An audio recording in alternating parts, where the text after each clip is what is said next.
My parents warned me not to look out the window at night. I just discovered the horrifying reason why. Ever since I was a baby, my parents always told me, don't look out the window at night. I always asked them why, but they would just shrug it off with a creepy smile.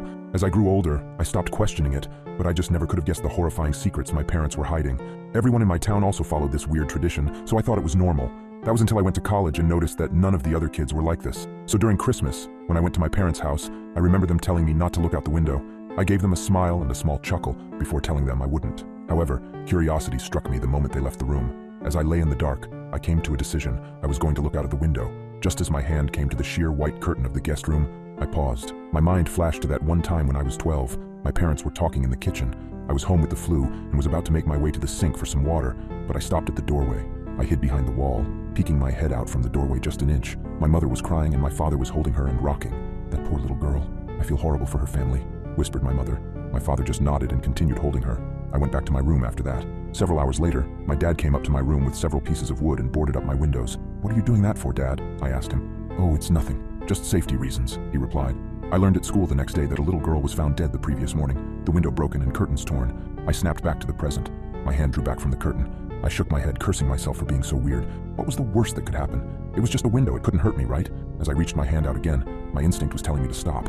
My gut twisted as I reached nearer and nearer. Just as I touched the curtain, a painful howl came from the forest surrounding the house. I flinched back, deciding to just lay down and try to get some sleep. I forgot how hard it was to get sleep in my hometown. Every night, coyotes howled for hours everywhere in town, or at least I thought they were just coyotes. The next night, I woke up in a cold sweat. I glanced over at the alarm clock next to my bed. It was midnight. I groaned and sat up in bed. A low growling sound from outside of my bedroom window. I thought back to last night and decided that I had made up my mind about looking out. I thrusted my arm towards the curtain and pulled back hard, almost ripping it away from the rod. I flattened myself against the wall next to the bed for a moment before I put one eye in front of the window. I immediately regretted my decision as I heard claws clacking up the house. I flung myself out of bed, tumbling on the floor. I stood up and got back up on the bed. I stuck my face closer to the window as the clacking got closer and closer. It suddenly stopped for a second before the most terrifying creature popped up from outside, emitting a horrible shriek as it did so. I can never forget its face, the way the hollow eyes oozed some kind of black substance, like tar, and the way its lips were pulled back into a gruesome grin, the teeth blood-stained and razor-sharp. It looked like it had 4 limbs, its front 2 slamming on the glass and pounding. As I was frozen in front of the window in terror, my parents burst into the room. My father held a shotgun. He marched up to my bed and yanked me away from the window. He pointed his shotgun at the creature, shooting a bullet at it. The thing scrambled away, leaving the window almost completely shattered. "Damn it, son, it was a simple task. Just don't look out the window. How hard is that?" my dad shouted at me. I wasn't processing his words. I was sitting on the floor, arms and legs splayed everywhere in utter shock. What the hell had I just seen? My mother ran to the bedroom door. She had tears in her eyes. "Is everyone all right?" she asked. "Yeah, we're fine. We still gotta get that creepy effing monster, though." "Nathan, get up. We got some work to do," my dad said. I got up as soon as I could. My dad thrust the shotgun into my arms and marched downstairs. He opened the basement door and descended, coming back with a machete and some kind of spray bottle. He sprayed the liquid onto the machete before walking to the front door and wait. "Dad, what are you doing?" I asked, confused. I was just traumatized, and now my dad is waiting at the door, machete in hand like he was about to kill someone.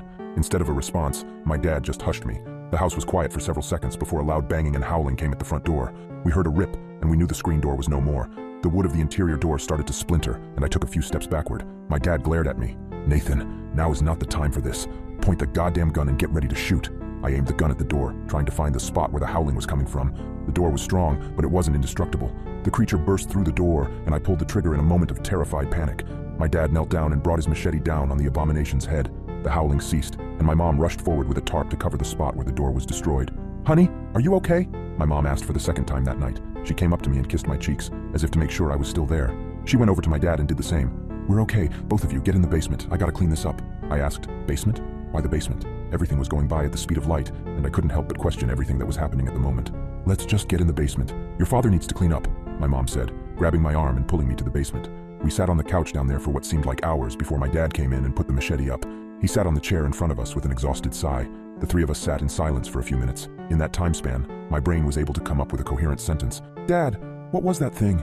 He just looked up at me, eyes dark, and said, "Where do you think that howling came from?"